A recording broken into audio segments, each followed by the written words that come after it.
that good with you, Mike? Yeah. Hi, my name's Jay. I'm really excited that you've decided to click on this link tonight. My goodness, whether you are live or whether you are watching this some other time, I'm very happy you're here. The lady to my right over here is Nicole, and the guy up here in Canada is Mike. And if you have never seen this before, we've been doing it for a couple years. Still have no idea what we're doing. Still waiting for a producer. We've been begging for one. Hopefully all that will change very soon. I really hope so, because our studio has gotten even bigger and more professional in the meantime, which means that at some point we are going to have to raise up to the bar. But in the meantime, this is the Cars and Comedy Show here in the Late Night Playset. My name is Jay Ryan. The pretty girl I mentioned is Nicole Ryan, celebrating Matt Farah's birthday with that shirt there. I love it. I love it. I just saw them the other night, and we'll talk about that when we discuss the weekend. Tonight, let's see, there'll be as much cars as you guys want to talk about. We have been driving the Aston Martin Vantage F1 edition. This monitor going over here. It's facing the right direction now. And we like it quite a bit, although we couldn't figure out how to work it for a good 2 hours. So we didn't drive it nearly as long as we wanted to today. And the good news is we decided to eventually just take a drive, sit, fuck it, and figure it out later. And then the bad news is we still have not yet figured it out. We got all the way home. I think probably what needs to happen is it needs to go to sleep and then fire back on. Because it's the infotainment. The car is amazing. The infotainment, you know what? I'll tell you when we start the show. Because here I am still standing here. Mike's all dressed up like he knows what he's doing. And I'm over here just, this is it. This is what you got. This is what you got. Yeah, so it's exciting. That's what's happening. All right, we're back. We're happy to be back. If you joined us last Thursday, pretend you didn't. Let's just start here fresh. Because it's Cars and Comedy, yet Thursday's show for some reason had a lot of tears and a lot of heavy emotional content with our guest as well and her late father, John DeLorean. But tonight, hopefully, Cars and Comedy, and you and our friend Mike up in Canada and our friend Will on Instagram. You've got 2 minutes, folks, to go grab a drink and get comfortable. And after that, we'll be back in here doing more of this, but sitting behind a desk.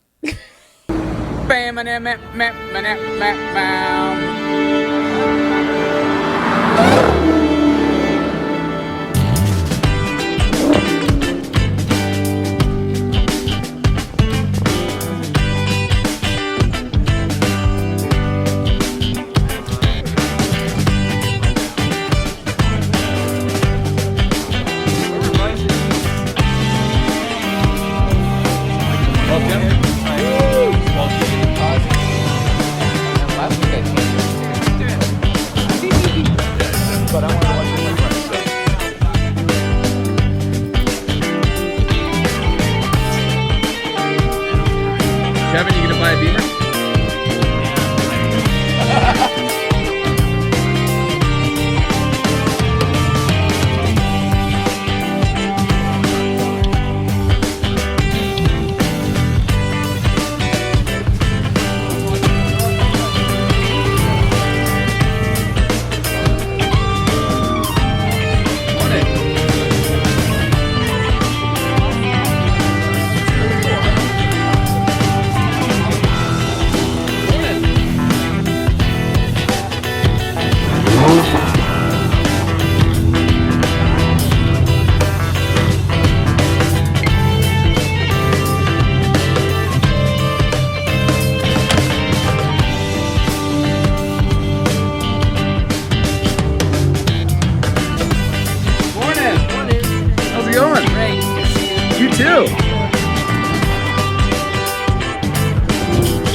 Are they? No. I'd call that a big old fail. Call that a fail. Well, I mean, it's time to clean the machine. You see how, yeah, okay. I'm glad they can't see it at home. All right. Well, here we are back in here doing the thing, and the lights are off, because why wouldn't they be? Oh, no, that one's on. Whatever. Welcome back, everybody. It's been a heck of a long weekend for us, even though it was the usual amount. It wasn't an actual long weekend, but for me it was a long weekend. I don't know about you. What's happening on Instagram? Hello. And I'm assuming that our buddy Mike is on there dealing with all of that, which is great. And if you are a first-time viewer, the guy Mike, Shazam Mike, that you're Shazam, what is it? Shazam Mike? Shazam Mike. Is Shazam also... Mike, Jay. There it is. Also is the host of the Letterman podcast, which I highly recommend you, not right now, of course, not this particular second, but maybe when this one's over, go check out, because he is really good. He's a good friend. And we want to talk to him. So what's going on there, Mike? How is Canada? How are things? How was your weekend? You know, we're rocking and rolling. We're shucking and jiving. It feels good to be alive-in'. I don't even know what that means. I just said a bunch of things that sort of rhymed. I want to know. I want to know if you write these ahead of time, or if you just come up with them and there's no wrong answer at all. I'm just kind of curious how your brain, works and stuff. They come randomly from the depths of the gray matter, Jay. Well, yeah, but you're also a student like me of someone who's pretty good with the English language, so I'm assuming you kind of. Do you do that only when you're on the mic, or do you do that in your own life, like in business and whatever else? Well, when I'm on the mic, obviously, it comes to the forefront a little bit more, but I would be lying if I said that I didn't annoy my wife with incessant verbal playfulness. Well, it doesn't annoy me. I wasn't trying to imply that I was annoyed by it. Oh, no, my wife is very annoyed, though. No, nobody can. She's a saint, that woman. She's a saint, I tell you. Oh, man. I love you, pal. I know everyone else is probably sick of us gushing over one another. Well, I know one person who is anyway. I know one person who's over. Yes, sir. But in the meantime, please feel free to have that, and I'll tell everybody what date it is. But I just love you. I love you, so we'll start there. And right back at you, both of you. Yes, sir. It's Tuesday, everybody. Tuesday, July 26th, 2022. We're a good 8 minutes into this. I figured I'd tell you. It's also 5:10 in the p.m., so if you don't know by now what time it is, I don't think I'm your biggest problem telling you late. It's been a great weekend. Tonight's James Bond Tuesday. It's nothing. It doesn't mean anything other than we were driving around in a James Bond car all day. And most importantly, something that we really, really wanted to do last week and didn't get to on Thursday, which is what would you like to see? It's sort of suggestion box night. If there's if there's anything you'd like to see, now's the time to voice that opinion, because we will be receiving them perhaps better than usual. Here's the nice thing I like about my buddy Mike up there in Canada. We balance each other out, because I find that he's bringing me out of my shell, and I'm learning things. And I think that I shouldn't speak for you, actually. I don't know if that's true for you or not, but it's definitely true for me. Oh, without a doubt. You are stretching me in ways that I never imagined, and directions I never imagined, for that matter. Well, that can't be good. I mean, are you? We're not going to pull anything, right? Class, I mean, we're in a comfortable zone of stretching. This is absolutely. The hamstrings are holding very well. There won't be any physical therapy involved after this. Well, let's hope not. I mean, I can't imagine there would be. Nobody has any idea what we're talking about. We challenge each other, and I'm grateful for it, because I feel like it's really helping me. 44 years old and totally learning new things. It's great. Anyway, it's been a hell of a weekend, and because of what happened last week on the show, or didn't happen, we wanted to sort of do it again. Or at least take another stab at it. We'll see what the hell happens tonight. Maybe I won't shut up. If there's anything you want to see... Oh, that's what I can't remember. I keep talking to these people like they're not answering, but they probably are. I just can't see them. If there's anything you'd like to see, I'd like to see your answers. But in the meantime, I hate to bring it back to you again, Mike, but in the meantime, you've got some great things going on with the Letterman podcast.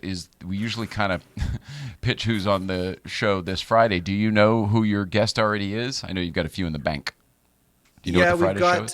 We've got part one of Steve O'Donnell, and it is I love saying that for the content. I also love saying it is also the most out of the box episode that we've ever done, partially because the universe blessed us with a power outage halfway through the episode, and it happened to be a beautiful natural break. So this will be a strange Letterman podcast on purpose. So I'm very excited about it. And then I've got another postmortem with Irene Hoffman coming out this week as well. That's going to be a bonus episode that drops within the next day or so. Wow. Very cool. Steve O'Donnell that's huge. That's a huge get. I look forward to the day when he's here because I think he'll get a kick out of I think he in particular will get a kick out of what we do. I think Kellison will get it from a production standpoint and he'll see it and he'll be like, oh, I know how to turn this into something. Yeah. But, sorry. Little inside baseball. Again, we just always have our private conversations here in public, don't we? We do. O'Donnell can't wait to come on the episode, though. I showed you a little clip, and it was such a pleasure to talk about you and your affection for Kathleen Ankers and talk about the late night playset a little bit with him. And I shared a little bit of that with you. And I'm very, very excited for that to drop for everyone else to see. And he can't wait to come on the late night playset. So we're going to set that up. So too. Cool. It's going to be great. So cool. If anybody doesn't know, not only was this person we're talking about one of the Letterman head writers, he's written on many, many shows for many, many people that you know. Norm Macdonald comes to mind. Jimmy Kimmel comes to mind. He's had his involvement in anything funny over the last 30 years easily. Yeah. Chris Rock Show. He used to write for the Chris Rock Show. That's why I know back him. in the old days, and I think couldn't figure out why I knew him, but I knew him over the years, and I must have started with Chris. He for sure did that show, the HBO show, like the talk show. Right. Chris Not the show I worked on. Right. But Chris keeps good people around him all the time. That's awesome. Yeah, good talent. Yeah. Good, smart people, yeah. That's really, really great, man. Congratulations. That's awesome. Super cool. Thank you. It was one of the best conversations I've ever had with another human being. The genius that just kept spouting out of his mouth. His vocabulary is sublime, like just a phenomenal verbalizer of language. He's just, very, very, very, he speaks very well, which I'm not doing right now. He's eloquent. But he's very eloquent. Thank you. Did he tell you he's an Ivy League college graduate? Because he often works that into the comedy. We because poked a it's little intellectual fun at comedy. Yeah, we poked a little fun at. Like I was wondering is he the reason? Like people pick on Harvard writers all the time, jokingly, and they poke at them all the time. Is Steve O'Donnell like one of the reasons for that? Like good Lord, talk about the comedy writers that have come out, but most of them came after him. I think he's one of the first Harvard guys that really I go to Saturday Night Live is sort of what, in my mind, because of the Lampoon and all of that, is what sort of started that whole Harvard-y type of thing. And so I think of Jim Downey, maybe a few years which we talked about before. on the show. Yeah, so maybe only a couple years before, but I mean, those guys worked together too. I mean, so it's all the same camp for sure. It's a different generation. Yeah. They write differently. Their voice is different, and I am missing it on television currently. Yes, you're preaching to the choir when it comes to that. They are extremely thought-provoking. The joke has many layers many times, and I love that. Yeah. The cartoon effect, I used to call that, the Looney Tunes effect, where we were laughing our asses off as a kid because the Roadrunner fell off the cliff, but then you watch that shit as an adult, and there's a lot of really inappropriate stuff now, war propaganda and racist stuff. But humor-wise, there was equally stuff for the adult. Yeah. And all those layers, it's hard to do. It's good quality. Yeah. Yeah. Without a doubt. He also wrote an episode of The Simpsons. Oh, go ahead. I have more to say. I'm just really slow talking, but I forgot what I was going to say. It's okay. That's okay. Now I don't remember what we were talking about, which is a great time to move on. Except this guy probably does remember what we were talking about. He's so sharp. Hey, if you guys want to keep talking about intelligent comedy, go for it. Otherwise, we can move on. Well, we'll do the comedy before the cars tonight. Why not? I don't know. I guess that's where I would go because that's probably where my knowledge stops. Like the beginning of Saturday Night Live is like 2 years before I was born, but I celebrate the whole thing because of working there in the building and all that. I mean, There's a lot of history. I try to think what's going to happen when, it's business, right? So I think of the days when Dave was there and they sort of had free run of the building and we saw what I'm talking about 30 Rock right now in the middle of Manhattan. And we saw what was going on when he sort of had free run of this executive building. And then when GE came in and took over and sort of did all the cost cutting and you can't waste all those pencils anymore and all the other things. And then it became sort of a tighter ship, which I worked at, which was not as much fun as what appeared to be they were having a few years previously. And I can't imagine what it's like now other than the last time we were there, which was over 5 years ago. Sterile environment. Not fun at all. Really sterile business. And I know that they're taking the money out of all the production every time I've been to the studio. There's whatever. Everything is cost cutting. All of that back to say, what the frig is going to happen when TV doesn't make enough money to support the real estate in that building and it just becomes, I don't know what, something offices. A great question. And that'd be like the saddest day in the history of me. Maybe I'll be dead by then. Maybe the world will be over by then. Who knows? That's sad to think about. It is for me because it's like my mecca. I think I about have so many the streaming. memories there. Yeah. How many? How many times did you go there for both Saturday Night Live, talk shows, whatever, Today Show? So many, but it was. I went to dinners and saw people there's so much involved in all that. Mm-hmm. Yeah. So many. Who knows? I don't want to. Did you guys ever go to the Rainbow Room? Yes, but I've never eaten there. I've been up there many times, but I've never eaten at the old Rainbow Room. I heard it. I went to the old one. The old one, like the one my dad talked about, and it was still there. And then it closed in maybe the 90s, I'm going to say. And then it reopened as something else. And then now I don't know if it's even a private club or a fancy dinner spot anymore. I think it might just be the observation deck. Do you know the answer, Mike? I don't. That's what I was wondering. I was curious if you two bigwigs ever schlepped with anybody in the Rainbow Room. No, I've never schlepped with anybody in the Rainbow Room. Have you ever schlepped with anyone in the Rainbow Room? No. Doesn't that mean carry some stuff? Is that what that means? I thought that it's like hanging out, it could be schmooze? Schmooze? All right, can you hit the X? Can you hit the game show X, please? Yeah, I think if we schlepped all our gear up the hill kind of thing, but I could be wrong about that. Well, I really hope you didn't do that then. No. Can you imagine all 70 flights of stairs? Oh, God. It's like the Ghostbusters. Let me know when we get to 20. I don't know if they're all up. Speaking of the Ghostbusters, finally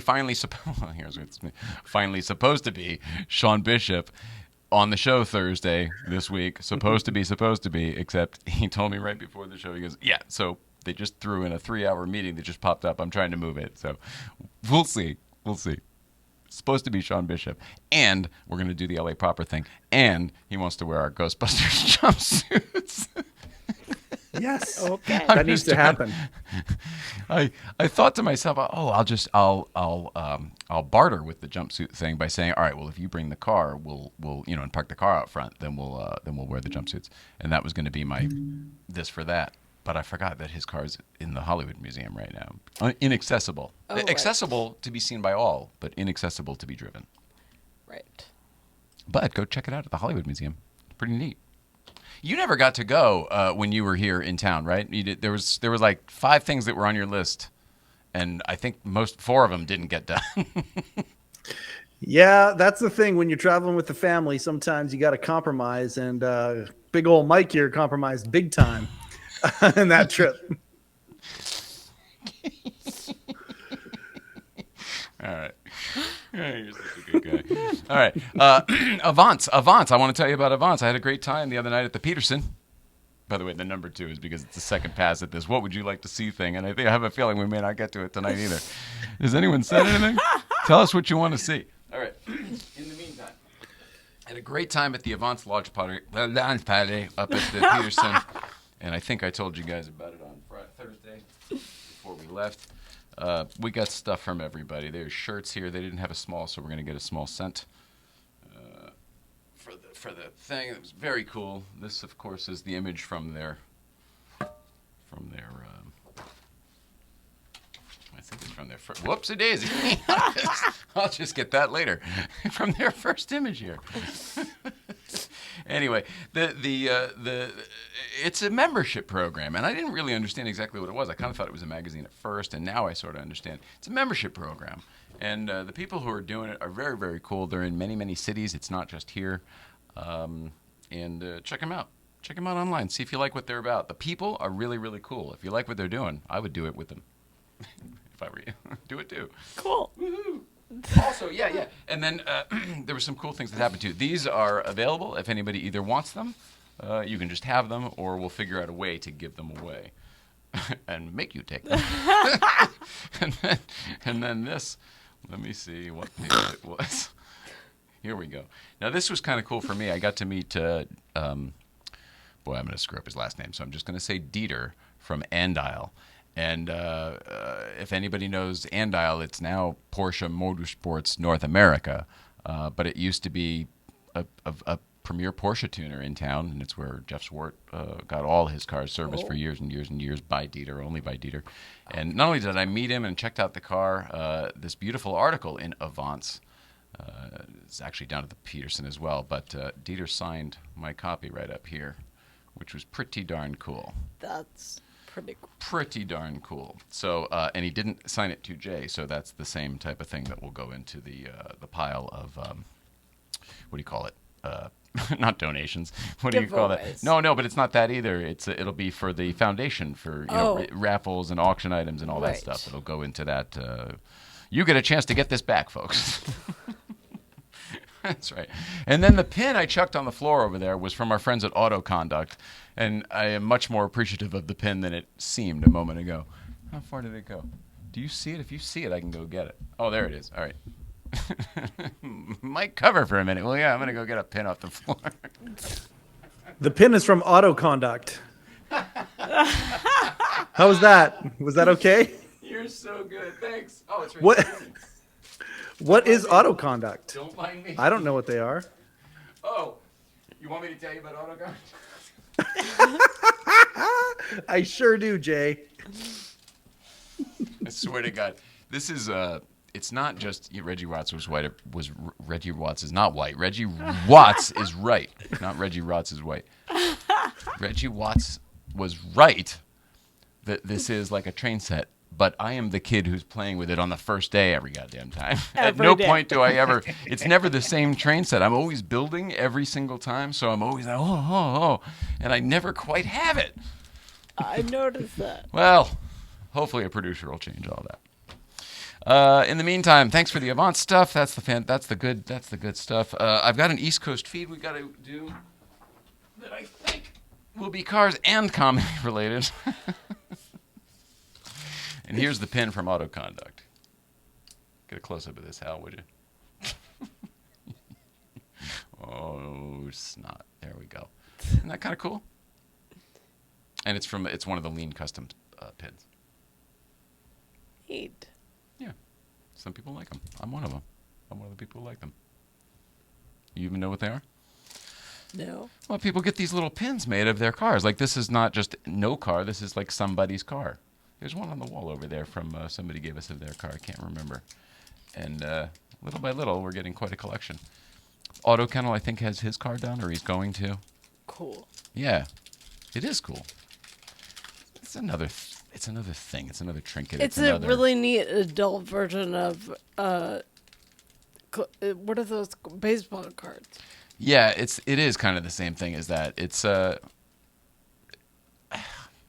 what did we call it? Like girls had the when I was really little, the trinket charm bracelets. Charm It's bracelets. sort of the same thing. It's like pins. Remember you used to give pins in maybe high school or middle In the school? 60s, that was how you dated people. No, what? Oh, that kind of. Oh, no, that was like a high school. Yeah, you're right though. You're right. A varsity pin. You're right. It is like that. Mike would know about that. I don't know anything about sports. I forgot about the varsity pin. But you're right. It goes on your letter, like a letter pin. Yeah. Okay.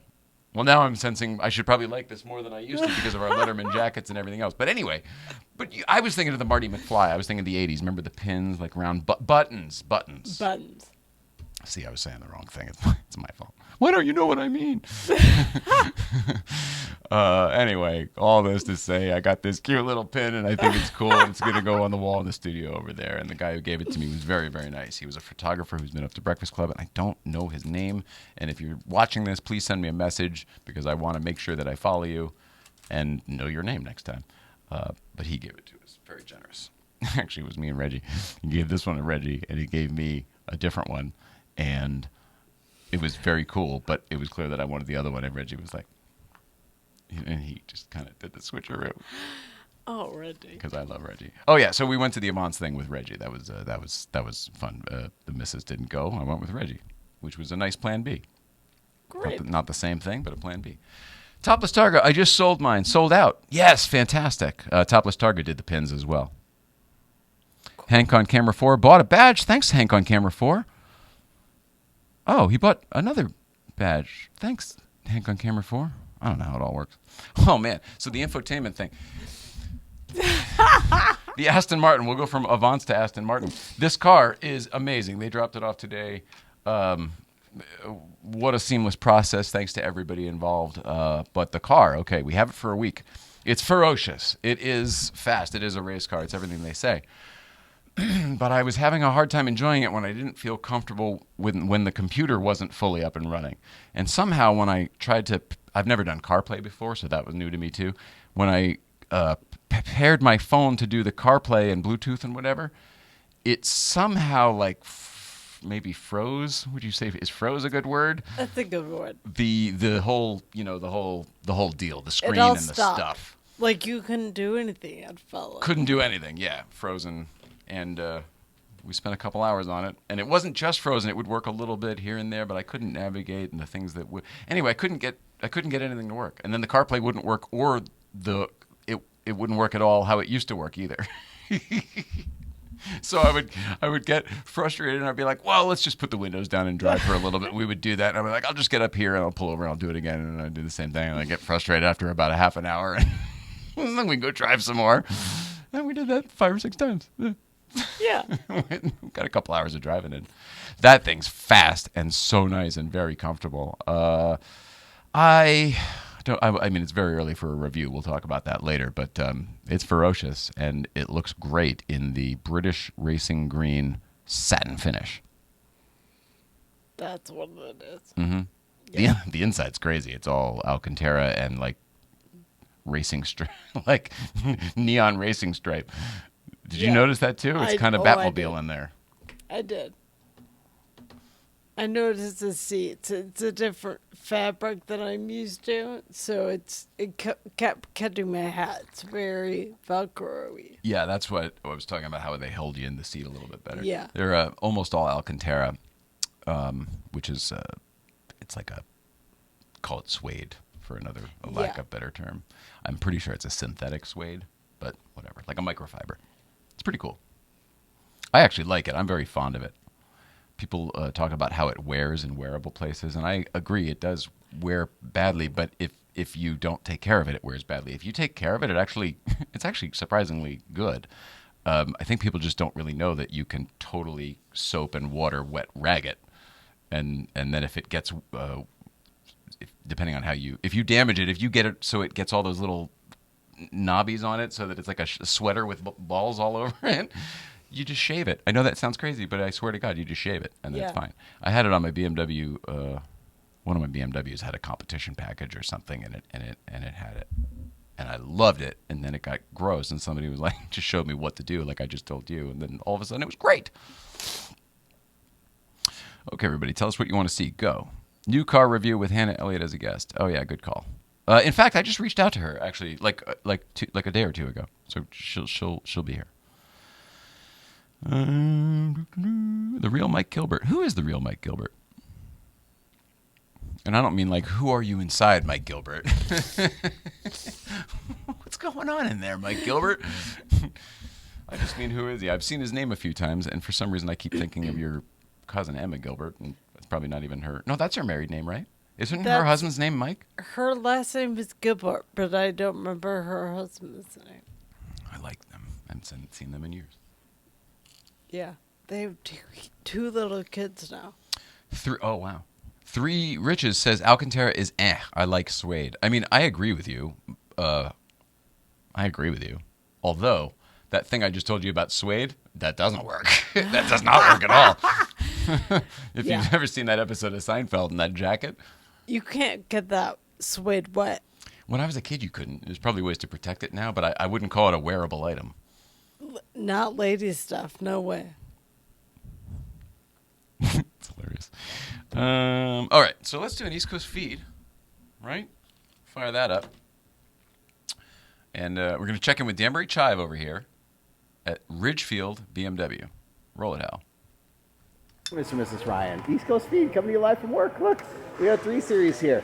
So this guy said that he didn't like the way we over-torqued his wheels last time it was in. He was being a bit of a bitch. And he said he didn't come back for 3 years because we just fucked things up, blah, blah, blah, blah, blah. So Andy here is working on the car. And Andy, there's a squeaking coming from the front brakes, correct? Yeah, definitely. And why are they squeaking from the front brakes? Can we talk about it? I think the mouse got in there and he started squeaking. Let's take a look. Oh, there he is. Temporarily. There's the mouse. There was no mouse left. He's in and around the caliper area, making a squeaking noise. So mice do squeak. That's a thing. And when they get jammed in your wheel, they also squeak worse. Wouldn't you agree? Definitely. I would. Anyway, that's it. That's fun from work today. East Coast Feed coming to you live from the shop. Love you guys. Ooh. Oh, so good. Ooh, yeah, okay. So gross. It's always the guy who's like, you screwed it up last time. I laughed. Not you live in the country and so there's a hard. critter in your machine. I laughed so hard when he talked. I like whenever there's a, there was one when there was a smell or something, they couldn't figure it out, and I don't know, there's just been so many things. If this is your first time seeing an East Coast feed, this is the If It's Your First Time show, everybody. If it's your first time seeing an East Coast feed, that's my childhood buddy, Steve Kaz, Danbury Chive, but he works at Ridgefield BMW, and whenever there's something interesting or unique coming through the shop, he'll send it to us. We've seen cars that were filled with, I can't explain this one, maybe a prank, I don't know, cars that were filled with dog food, like kibble. I mean, everywhere, like down in the wires, and like the car was totaled because it was filled with kibble because there was no way.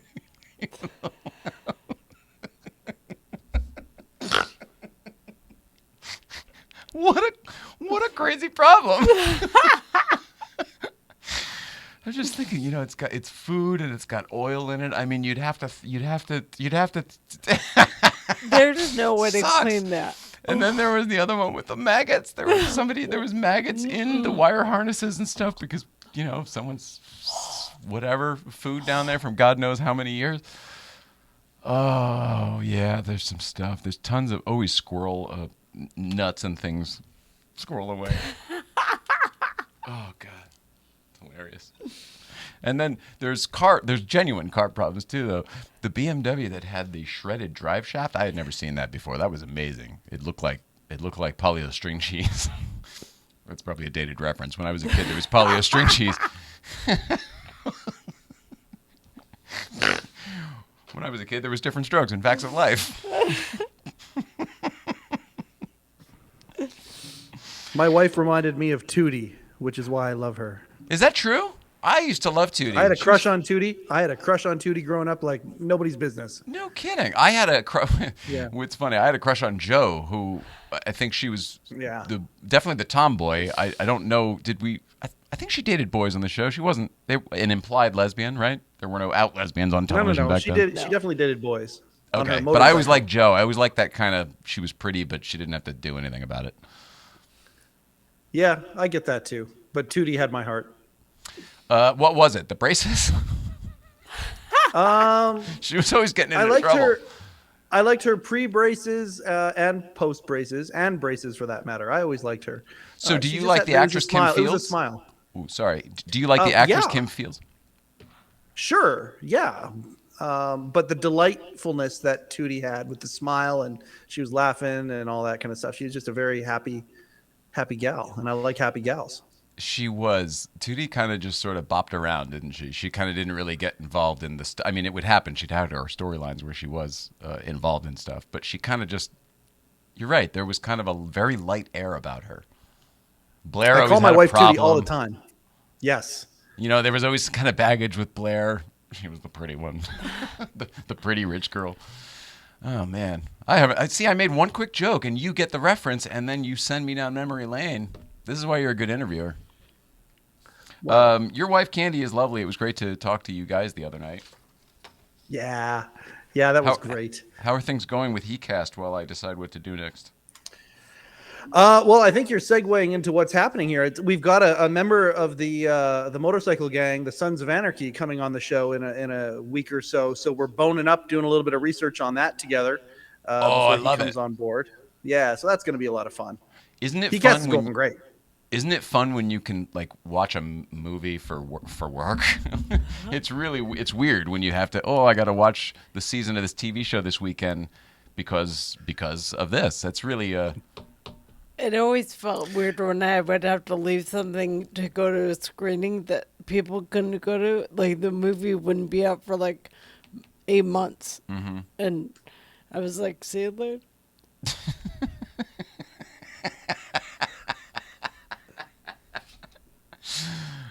And then what did they do? Whoever you left, you don't know. You went to the screening. Did they think you were a jerk? Probably. No, it was work. It was, we all did things like that, but I probably wasn't nice about it all the time. Oh, that's hilarious. Well, that's great, man. I mean, Sons of Anarchy, I never saw it. It's just so That's not my great. type of show, which is not fair to say because I haven't seen it. And it's like totally, you know what I mean? I'm aware of that. It's so far down in the queue of things to get to. We tried to, it's that and Walking Dead that were on at the same time. And maybe one other one. They were just huge at the time. And everyone's like, you have to watch these. And we totally watched the first episode of all of them. We were like, I mean, it's not that it's not good. I just don't care, you know? Such a dick. It's Yellowstone on motorcycles. But is Yellowstone good? Oh, Yellowstone is sublime. It is. Okay. Yellowstone We haven't is- started it oh, yet. yeah. Well, I shouldn't Oh, say yeah. it. Started it. Turned it off. What about, did you do the Outer Range, which I thought was like Yellowstone, and it turns out to not at all be like Yellowstone? We have not done the Outer Range. I'm not even Okay. familiar. That one hasn't even hit my radar. Oh, no, really? It's No. Josh Brolin. Oh, I would recommend it because I think that you, of all people, would like it. I think it's right up your alley. It's Josh Brolin, and you can look it up whenever. I think it's Amazon Prime. Excellent. I love me But some I Josh do Brolin. recommend it. We Yeah. you don't really know what to make of it. It's one of those kind of. It seems like it's one kind of show, and then within about 5 minutes you go, "What the? It's not that kind of show at all. I got to do some more research Yeah. before I come back to this." Going in with I a love that kind of really stuff. open mind is the best advice because you never know what can happen on that show. It's probably good advice Awesome. for life, but that's tough for us all to do sometimes. It's hard, and a lot of things get explained before they're ready to be. So it's like it already pigeonholes shit into a category. So this show really breaks the mold of like don't judge a book by its cover. Did you ever? I'm switching gears here completely, but along these same lines, did you ever watch Chuck, or did you ever work with Zach Levi? No, but I met him, but no, I did not. We definitely met him. We used to go to his a comic book party. It's not a comic book party. His Comic Con party At every year. Comic-Con, Yeah. but yeah, no, I didn't work with him. He was on. I was at this Avance thing at the Peterson the other night, and that girl Lindsay, who may or may not be here right now. Lindsay, if you're here, hello. she said that I reminded her very, very much. She said she didn't want to tell me because she figured I got this all the time and I was probably sick of hearing. It's never happened ever. She said that I looked like and sounded like Zach Levy or Levi, depending on how you say his name, the guy from Chuck. And she said he was just on Joe Rogan and everything he was saying was the same stuff even. And sure as shit, I put it on. And I can't say that I look or sound like Zach Levi. Maybe there's something. You know what? He was doing a lot of this. So yeah, I guess a lot of free thinking. But everything he was saying was like what we talk about on this show. And even Joe Rogan wasn't having it. He was like, I don't know. It sounds a little kind of, you know. He's like, I don't think so. Anytime somebody starts saying manifest, you know.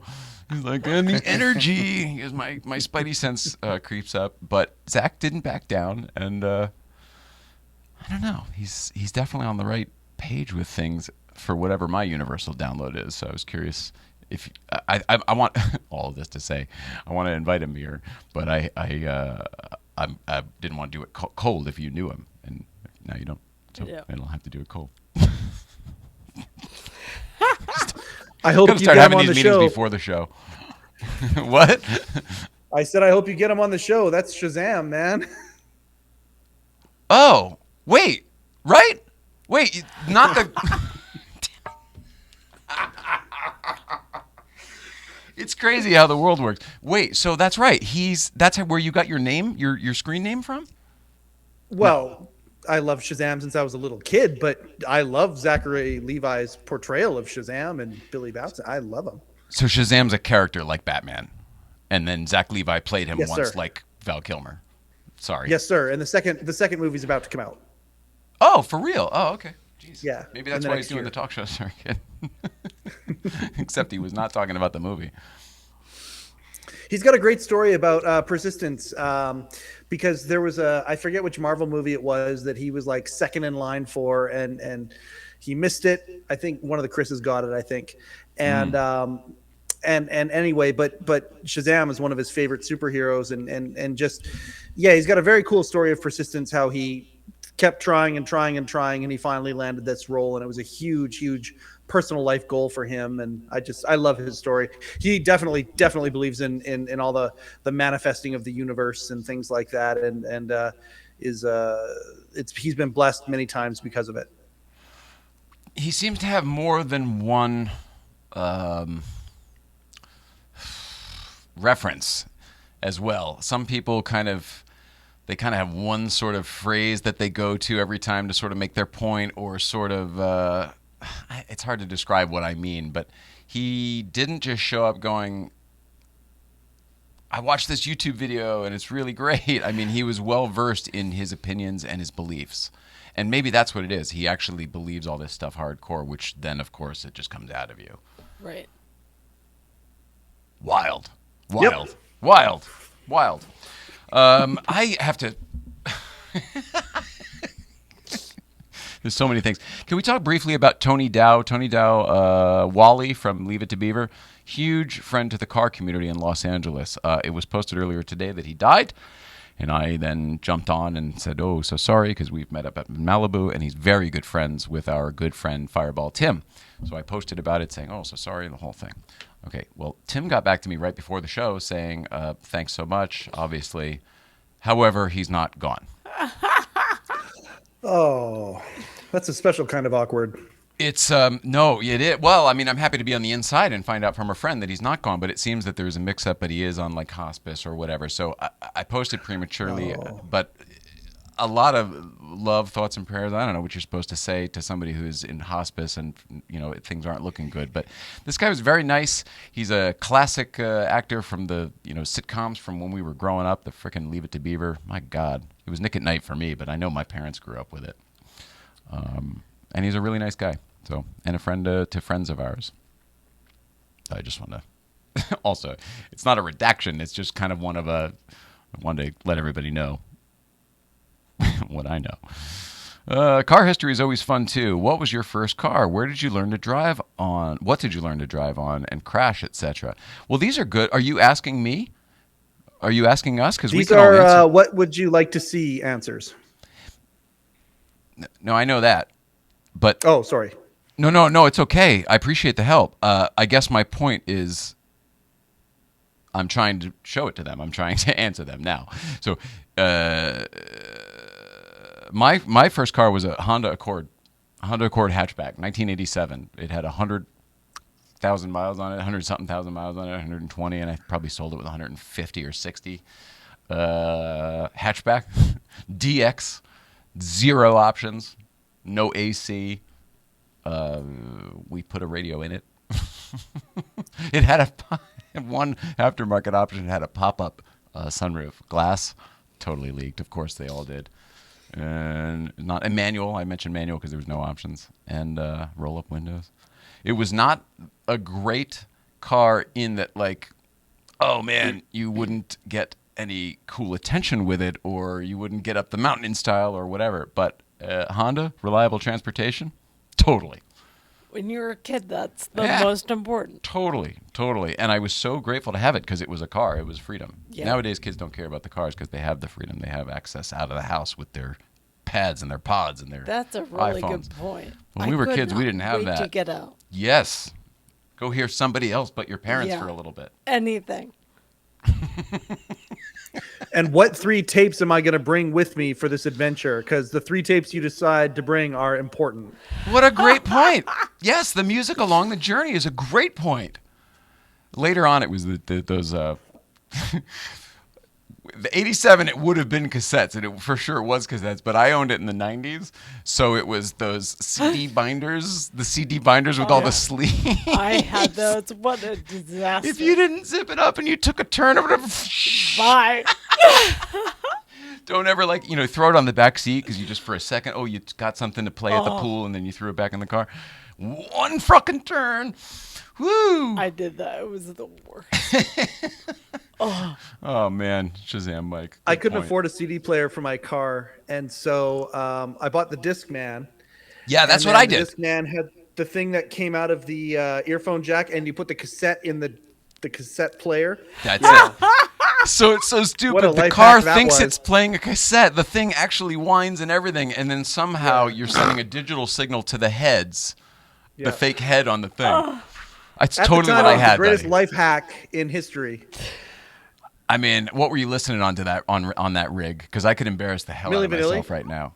Milli Vanilli. No, I'll do it myself. Milli Vanilli for sure.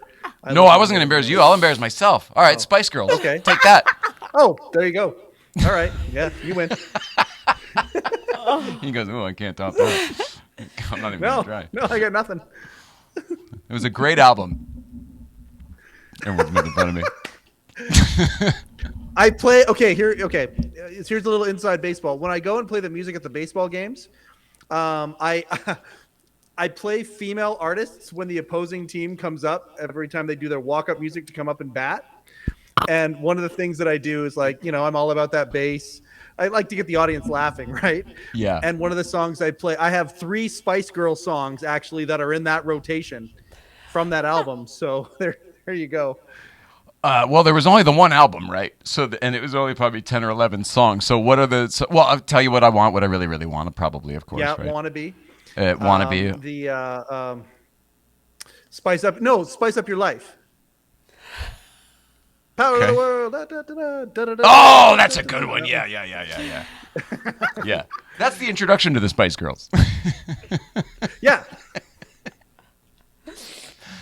Anyways, the audience laughs like crazy, and I hopefully am getting a little bit under the skin of these semi-pro ball players. Do they get? So the audience gets the joke. That must be very rewarding. Oh, I play to the audience all the time. I do whatever I can. When our pitcher hits a guy, they get "Hit Me With Your Best Shot" by Pet Benatar.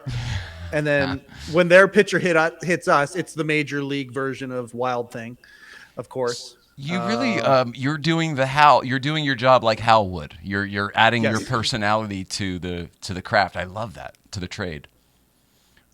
Yeah, it is a lot of fun to do it. And even if one person gets the joke, I'm a happy guy.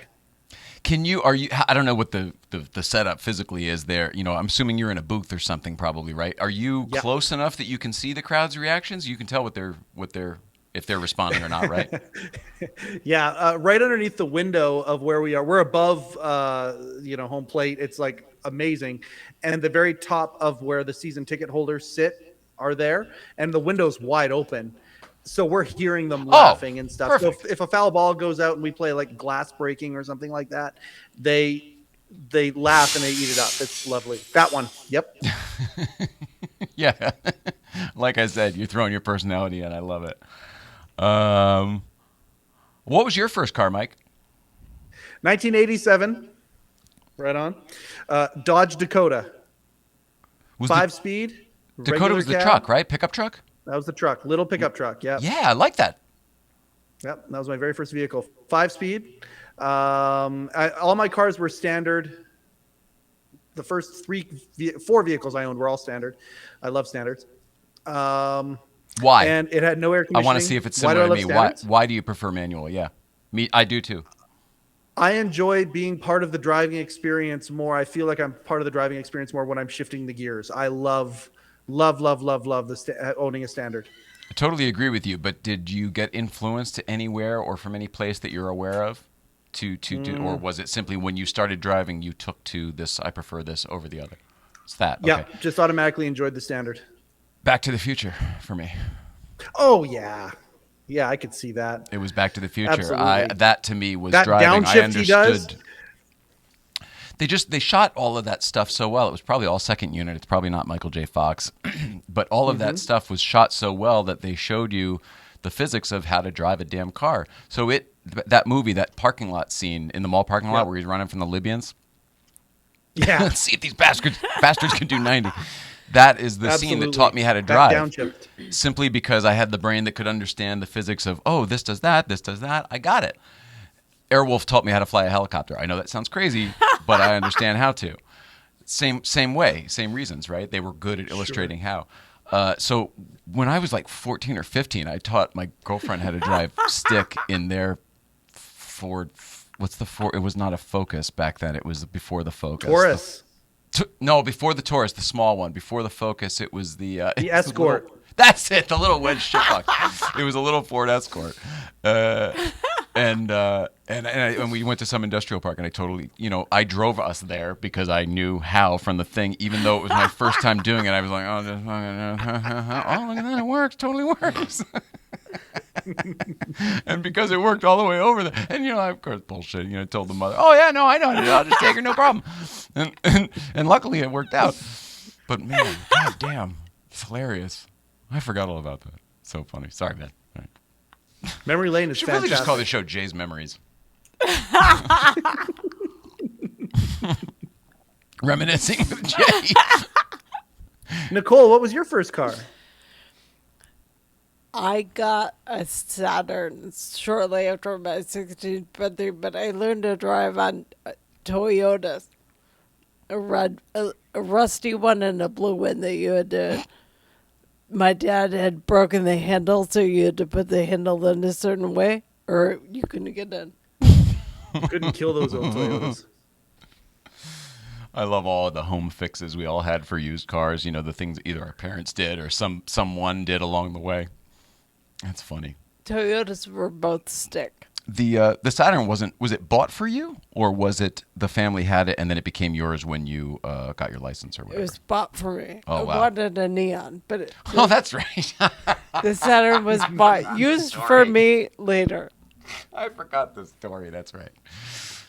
There's so many. She's got a million stories of like her and her parents, like they're doing blah blah blah. Hey, you guys, do you want to have some input here? Yes, I do. I just want this one thing, and then that one thing doesn't get done. It's very very cool. Sounds like the same type of thing. I just want a neon. We're getting used car. Make it a neon. Okay, sure, that's easy enough. Here's your Saturn. I remember driving that car the first year that I met you and that we went home to visit. It would have been 2010, I guess, the end of 2010, December 2010. And we totally drove in that car, and there was not much left of it. I mean, No. if you know, Saturns are plastic anyway, so when you put them in cold environments, or hot environments for that matter, but really much worse in cold, for a very long time, all of those polymer panels dry out and become brittle and everything else. Whatever. So like, what used to be like, here, let me demonstrate how this just pops right back out. It eventually will just turn into like a window. And you're just like, psh, oh, great. Well, there's a hole in that now. And there were a handful of holes with duct tape. And I'm not above any of those fixes or whatever. It's just the nature of a Saturn. Yeah. Neons were metal. Yes. The plastic broke and it was just like a hole. That's how it got My fixed. 11-year-old daughter has already called dibs on my 89 Toyota van. Oh, that's awesome. There is hope for the future. I agree, Model Citizen Diecast. Two Become One, total banger. Oh, yeah, such a good song. That's a shout out to the Spice Girls, everybody. To become one. That's in a movie. That's the other one. Yeah. That's the other one I played. There you go.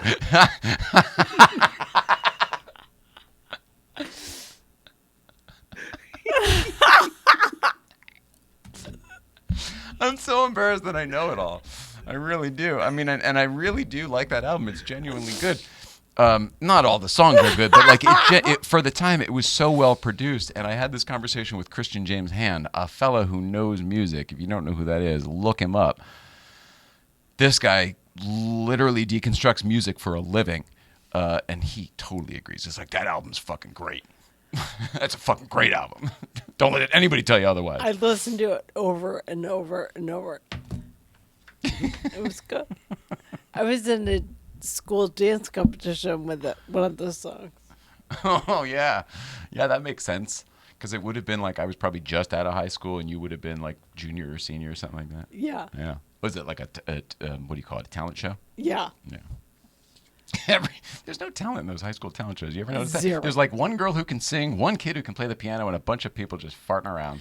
I could dance and choreograph, and no one else could do anything. So they just I don't want Shoulder. to poo-poo the trying because like I enjoy the talent shows are one of my favorite things, but you don't often get the talent in a talent show. The people who have the talent have shows. They don't have to go to a talent show. they do real things. Yeah, real shows. 356 Mama's here. Taryn Wanderer. That's right. Andrew Ursillo is here. So the hope on the Aston, we're going to drive the hell out of it for this week, but the hope is that, after turning it off and the car going to sleep, the computer going to sleep, hopefully it'll reboot itself and whatever. It's not the car's issue. I've had this same thing happen to BMWs and really anything with one of those infotainment brains. It's kind of like the things we do here. It just takes one or zero to be like, and then everything's everything becomes, did you mean? Did you mean? Did you mean? I've been meaning to ask you, what's been going on with your TPS reports? Didn't you get that memo?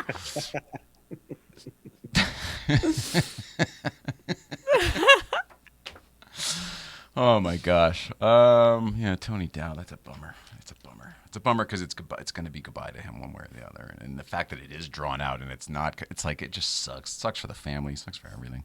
And then I don't know where the thing came from. Like, did TMZ do it or did some publicist write the thing and jump the gun? And I read that it was the manager and the family put out incorrect information. yeah, but then, whatever. Then they're not there, I guess. I don't know. Fireball said, it's a long story for another day, maybe on the show. And I said, sure. It'll be good to see him again.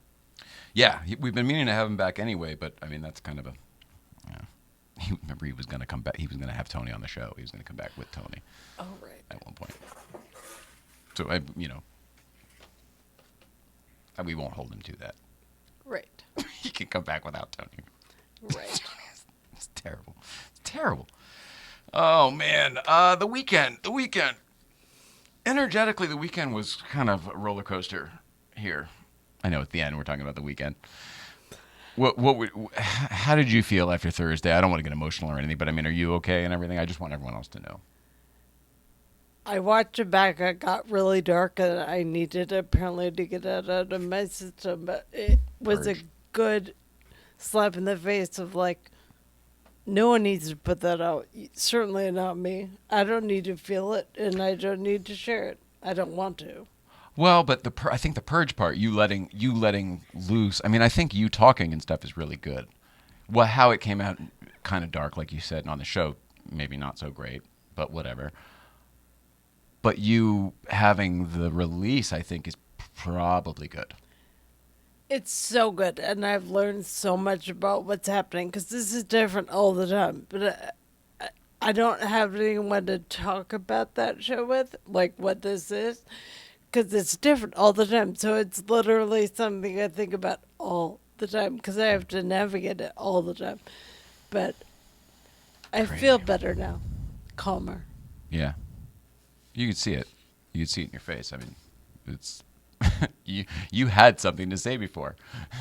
You know what I mean? That time, and then so it was gonna come out, and now you just seem like present and fine. It was a good reminder to watch everything. Yeah, that's tough. Oh, self-awareness. Yeah. Yeah, that's hard. We're all so imperfect. That's a lot of the Zach Levy stuff. Levi, guys, correct me here. Is it Levy or Levi? So I can stop this Levi thing. Is there a right way? Do you know, Mike? I've heard. I always Levi, went with but Zach I don't Levi. know. Levi. So like the jeans. That's so what I'll I stop saying always Levy. went with. No, hold on. That's what I've always gone with. I'm gonna do Shazam that with too. Zach Then Levi. at least then we're all on the same page. That's what I've heard. Yeah. That's now I can't remember, but I was referencing him again, and oh yeah, everybody's perfect. His whole thing is everybody's perfect. You just gotta kind of learn to love and figure out that nobody's gonna be like you. We're all damaged. Even the most perfect, whatever you could possibly think someone, whether their childhood or whatever, everybody has stuff. And I don't know, it's a great equalizer if you believe that. In the meantime, cars. Who loves talking about car insurance? This guy. Seriously, I'm grateful to talk about car insurance. In this case, St. Clair Insurance. They say all which separates men and boys is the coverage for their toys. I am talking tonight about coverage for your collector car toys or your chainsaw collection or anything of value, anything you need insurance for. If you've got a business, if you've got a foundation, a charity, we're going to be doing some things in the future that's going to require more insurance, and we are going to be dealing with St. Clair. They're licensed in most states, and St. Clair Insurance shops top providers so you get the best coverage for your toys. Simply check them out by going to the internet and typing in the www and going to coverageforyourtoys.com. Coverageforyourtoys.com. Coverageforyourtoys.com. And while you are on the internet, Series 1 Films is more than just films. They can set you up with effective marketing solutions like press releases on major news sites, scale your rank on Google, and produce cinematic content for your automotive brand or business. Series1films.com. Series1films.com. Series1films.com. And here's a quick little 30-second video. I don't even think it's that long of good vibes. Exactly. 30 seconds.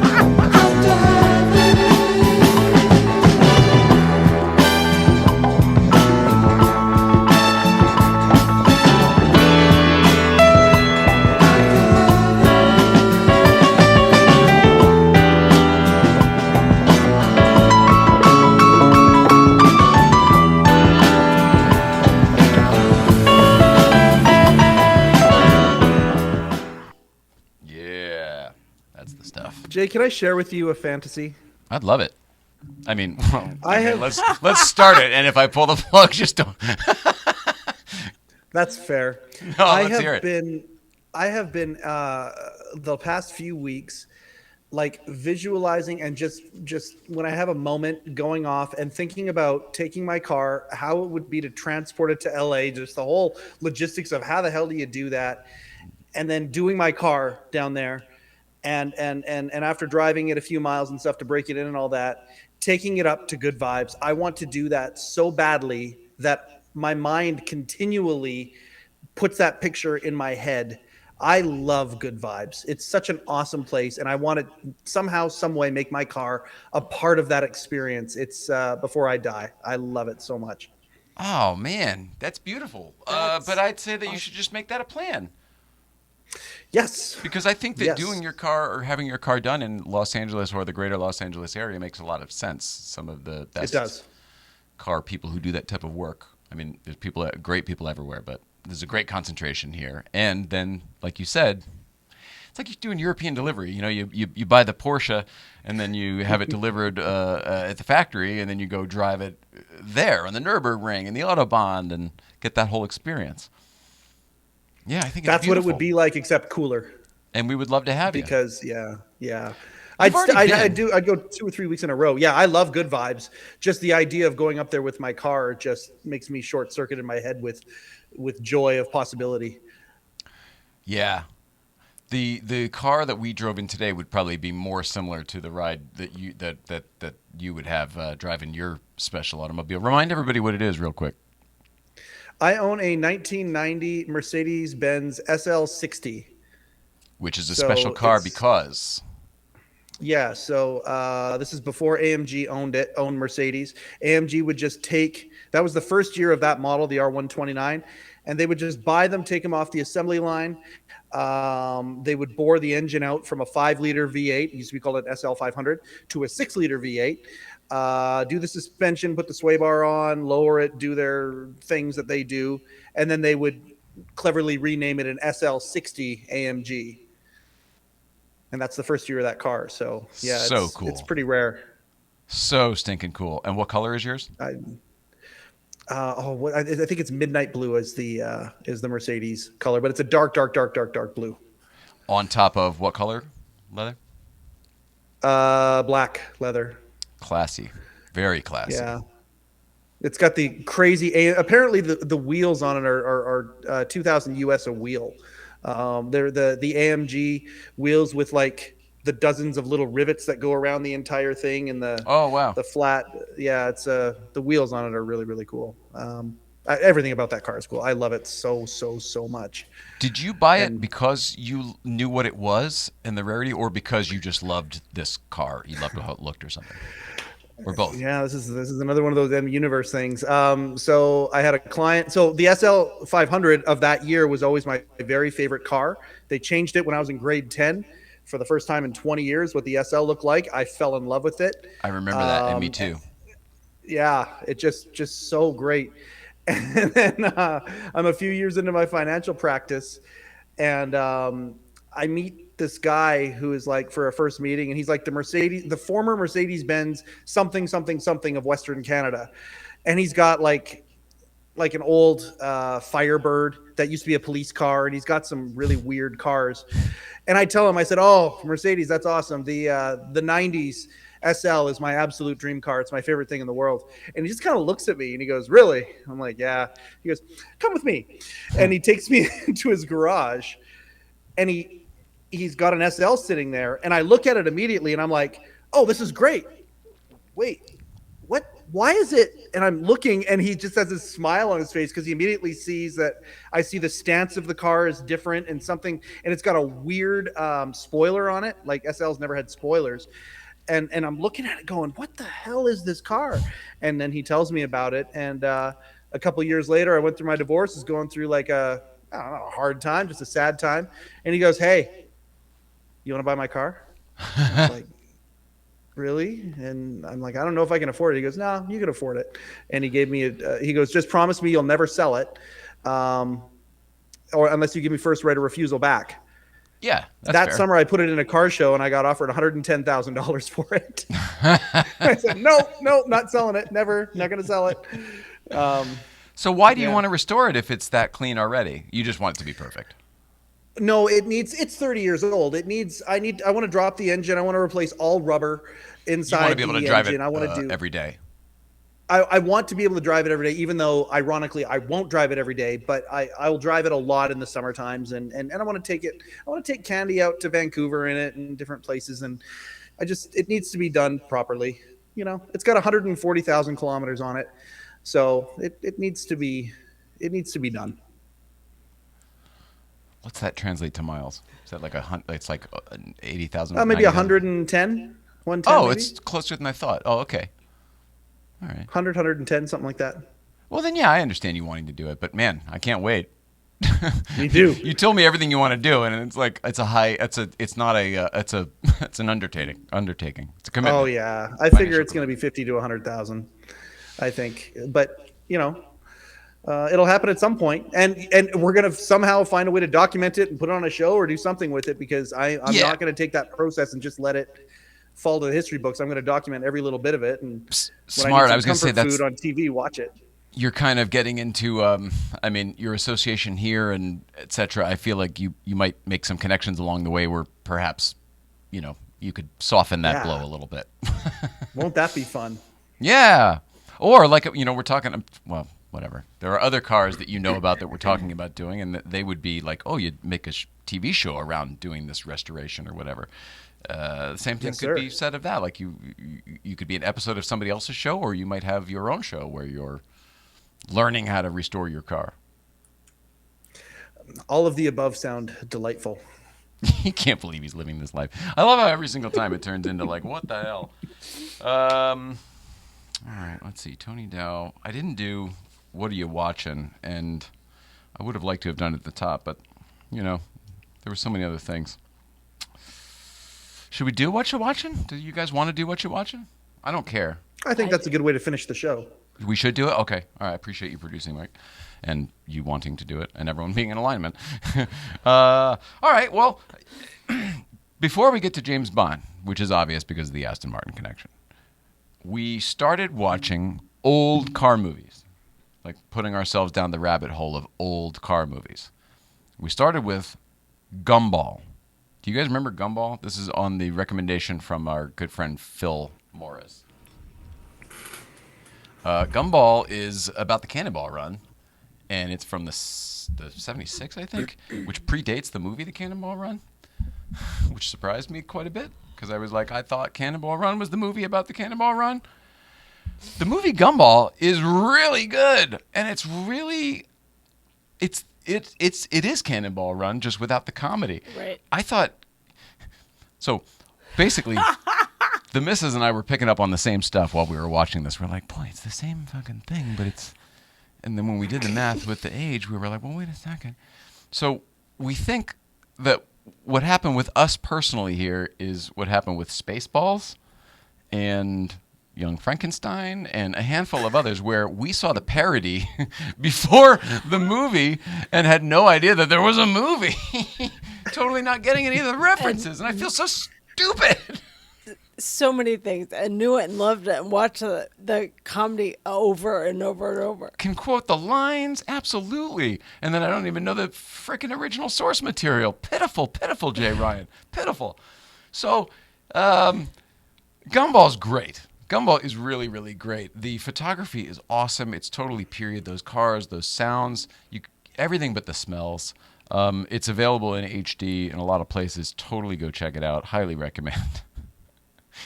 And it's Are you talking about Gumball or the Gumball Rally? The Gumball Rally, sorry. Gumball Rally. Sorry, Gumball Okay. Rally. My bad. There is a movie called Gumball, isn't there? Or they just say Gumball in the Gumball Rally. So the thing is, they all get this phone call, right? Who knows? It's the 70s. And then the phone goes, and then they just hear, Gumball. And then everybody drops what they're doing and then races off to go meet up with this Gumball Leave crew. who they're with, like, Yeah, business meeting, a date, Yep. whatever. peace out. Thank you for clarification, Mike. I really need you in person. Can you move to LA? Would that be possible? You keep me on point, man. Hey, I think they remake that movie every 10 years or so, because there's Gumball Rally, there's Cannonball Run, and then remember Rat Race? Same premise, right? No. I think we're due for a new one, is what I'm saying. Maybe due for a new one, but, and forgive me for... Rat Race is a loose remake of It's a Mad, Mad, Mad, Mad World, which is my favorite. Oh, yeah, of course. The original Okay, is my favorite. yeah. It's the premise is almost the same, but again, there is a race across country, so sort of, yes. For Is sure. that the one? with I think we're Cuba due for a new Gooding? one. Yeah. Cuba Gooding and Mr. Bean and John Cleese. The movie is so not good, I'll watch it any time as a guilty pleasure. Amy Smart's in it, and the guy you used to work with, Krumholtz, not Krumholtz, not David Krumholtz, the Ike something, Barinholtz. Barinholtz. Yeah, he's in it. Remember, he's got the pierced tongue, right? Seth Green. Yeah, I like that one. But I'm a sucker for a road trip movie anyway. Whether it's RV or Meet the Millers. I love all those road trip Those movies. are both good. The vacation movie, Holiday Road. Vacation, yeah. Yeah. Yeah. So good. So anyway, so Gumball Rally, and then we thought to ourselves, oh, okay. Oh, no, I don't think we said it to ourselves. I think we just did it, and then we realized it again. That's exactly what happened. So then, after watching that one, we decided, all right, let's stay in this pocket, and let's put on Convoy. You know Convoy? Because her grandfather, both her grandfathers, were long-range truckers. Yeah. They were 18-wheelers, Yeah. like, all the time. They gone used to gone just- for They a were while. gone forever, for weeks, but they would bring their cabs home for Christmas when I saw them, so I have pictures in the cabs. I love it. And so we watched this Convoy movie, right? And Convoy is, if you remember, Chris Christopherson and I know, I can't either. Anyway, the girl. It'll come to me in a second as I tell the story. And this one is all truckers and all truck stuff. And it's got like a rotten sheriff it's basically the truckers against this rotten sheriff, and the sheriff's got a vendetta and the whole thing. And it's really, really great. The cast is fantastic. Ali McGraw is that. Ally girl's McGraw. name. Yeah.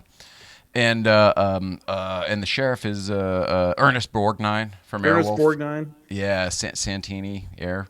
And basically, as we're watching this one, we get about halfway through, and I look at her and I go, we did that same thing again. This is Smokey and the Bandit. It's Smokey and the Bandit. But the serious one that they then made a comedy about. And we felt so stupid. And it's not we shouldn't be stupid, just a product of another generation. But it was very enlightening, and then it made us go watch then Smokey and the Bandit, which is a classic favorite. You too? Yeah, you too. Yeah. Yeah. I'll That watch all three of them, Firebird, quite that frankly. Trans The third Am, one's... Oh, my God. Say it again? That Trans Am. Oh, my God. And Jackie Gleason is so good. Again, there's a lot of stuff that's like borderline racism and whatever else. But, I'm not okaying any of that, but the comedy is really, really good. And like you said, the cars and the car stunts. It was all real back then. There's no CGI. They're really spinning cars around lots and everything. So good. So It's good. it brings a different energy because there's real people that need to know how to do that, and the safety people that inherently know not to do shit.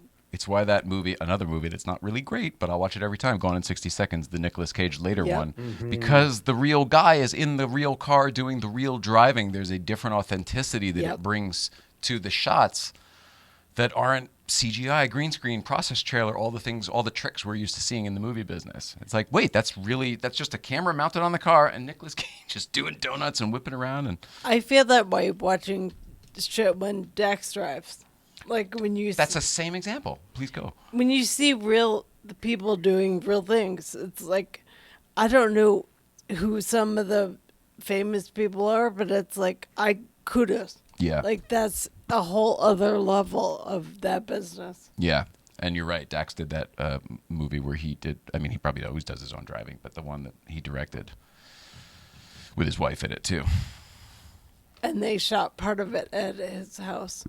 Yeah, and part of it where we just were today with the Aston Martin at Really? the halfway house Oh, yeah. cafe.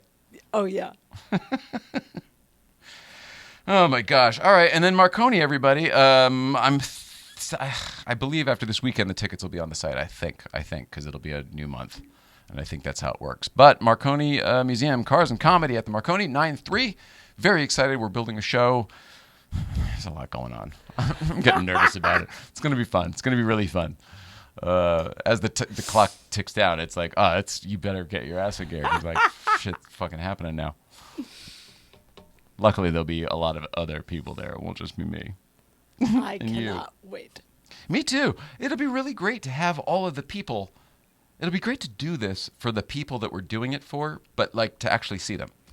Yeah. I like this, and it's great, and I'm grateful that we've been able to add it. Supposedly, we can multi-stream to Twitch as well at the same time now, which I'm going to investigate tomorrow. If that's the case, we could maybe go out to YouTube and Twitch and Instagram. I don't know how any of it works, but we're working on it. All right, Tony Dow, theoretically still alive, but thoughts and prayers. I don't know what you're saying. We love him, sending out love.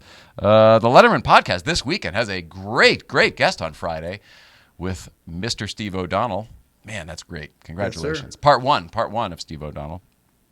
Part one. And gosh, I don't want to tease anything coming up on that we're working on, because like there's a lot of stuff and I don't want to open up a bag right now of things we can't really talk about. But And we stay would. tuned. Stay tuned, everybody. Stay tuned, everybody. Mike, More to what come. do we say? There it is. More to come. Yes, sir. Yes, sir. I love it. I love it. Thursday back with Sean Bishop and maybe jumpsuits. Maybe wearing our jumpsuits. So you don't want to miss that. And if we do bring the if you do, little gone in Good Morning Vietnam. I'm going to ask him to maybe bring a proton pack so we can look at that too. That might be kind of cool. If he can't bring the car, but maybe he could bring a couple cool toys that we could play with here at the desk and look at. Remember last time he brought the Mr. Fusion, which now lives in the green room. I saw so much of that Ghostbusters stuff with you, and I didn't pay such close attention. Like, it's really neat. Because we had just met when Sean and I were doing, like, we're really active in that when we were filming LA Proper and that documentary and doing all the Dan Aykroyd stuff with the car and everything. We had just met, and you're doing real stuff with real other actors and going to places and doing this Tonight Show this and Ellen that. And I'm like, yeah, well, I'm going to go to my buddy's garage and we're going to build some movie props and they're going to somebody's going to make a movie about that too. So there.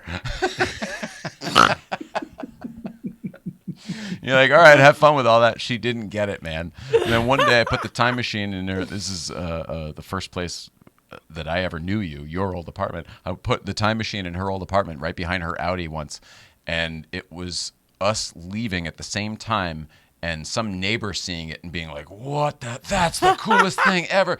She had to see other people's reactions before she even understood that it was remotely cool. She just thought I was that was part of me she had to hide from people. No one around me got it. It was All of your people got it. That's the irony. Not at work. Like, No, the artist would get it. Artists got it and loved it, but I wasn't around them during the day. So it was just like girls that went to drinks and wanted me to find a nice, successful guy in business. Well, I got this guy. He's got a DeLorean. Does that help? And here I am singing your praises because I love you so much, and we have so much fun, and they didn't get it. So I did not get to do that. Oh, the fun we've had. And it was Comic-Con this weekend. I saw. Yeah. Man, the old days. Oh, I didn't. Can you imagine being on we wouldn't have been able to do the show on Thursday because we would have been on the train Thursday morning on the way down there for the Thursday night parties. And, oh, my God, just Drunk too by much. 11. I could not go back. You're right about that. Because everyone would drink at the Union Station and then drink on the train and then everything. There was car services everywhere. Nobody ever had to drive. No one drove, so you just drank all the time. And a lot of the people I was with they're genuine artists, so they didn't want to sell their stuff. So they were so uncomfortable. So ply them with booze, and they're better to talk to press and people and situations that are overwhelming, like Comic-Con. It's hilarious. I mean, it's actually not funny. It's kind of sad, but it's interesting what we all do to get through it. Yeah, we all. Because I'm not dissimilar, and you're not dissimilar. We were all doing it. It wasn't just them. We all got through, and tried to have a good time while we did it. Shout out to Comic-Con. Shout out to San Diego Comic-Con.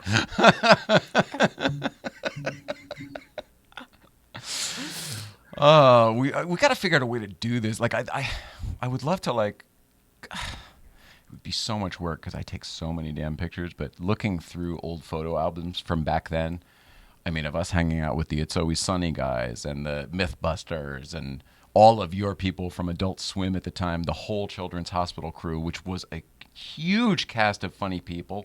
It was like an ensemble of like 20 different wicked famous funny people and wicked funny famous people.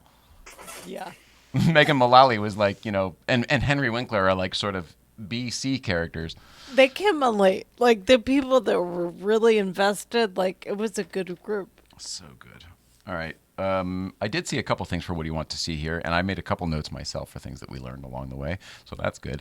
Producer Mike, is there anything I'm missing? This was like a total no show. Thursday I will don't be think better. so. Thursday will be better, everybody. I'll have some Aston Martin Well, stuff. hold to on, talk hold on. I think this is a good show. It certainly wasn't a disaster show. This is a community show, and I really, really liked it. Sometimes we got to be mellow. Sometimes the vibration's got to be here. Sometimes the vibration's up here, and then there's sometimes you have a disaster show. I don't mind that. Sometimes the disaster shows turn out to be great because something happens. You know what I mean? Like, yeah, well, they at all least turn out that's the to one be where something great. happens. Something like this, I have no idea what to write on the show. Well, we went on the air and I talked some. Yeah, I've You know, been do going you? through it a little bit here too. You know what? This has really I been have a some catch-up. ideas. It's been a catch-up show, which I guess is sort of what we said it would be. The catch-up show. That's Catching up in the exactly what we're playset. doing. Because if we run out of things to do, it's time to start disassembling this place. And what a feat Oh, we're that never. will be. No. We'll never run out of things to do. There's always something new. All right. Well, I love everybody. Just want to say that the sound gremlins from a few months ago seem to all be worked out. Aw, thanks, a timely delivery. Appreciate that. Hey, that was cool. Yeah. I mean, that's very nice that you took the time to let us know that. And that is it, right? I love you, producer Mike. I love you over here. Nicole, I've known said Mrs. Ryan. It sounds weird. Love to the Ryans from the Chisholms. That sounds even weirder. So now it's all good. Everything's lovely. We love everybody at home. We love you on Instagram. And Nicole, please continue to inform us on your life and battle with MS. As someone who can't possibly understand, I appreciate hearing you be a badass warrior. A timely delivery. Will do. Yeah. Thanks. It's weird because, like, you don't know what this show is supposed to be. It's cars, it's comedy, it's serious stuff. I mean, I really... Does anybody have a good name for the show? Because the moment we changed it to cars and comedy, there's been less cars and comedy, I feel. And meanwhile, we changed it to that because we were always doing nothing but cars and comedy. Oh, man. People who are not stuff. Nothing better than people who are not stuff. It's not an event. It's not a group drive. It's not a show. It's not a podcast. What the fuck is it? Shit. I love everybody. We're going to close up this whole CBS mailbag and figure out what the hell this show is. Chisholm, I love you. Thank you, everybody, for watching. Tom Snyder is next. Good night, everybody.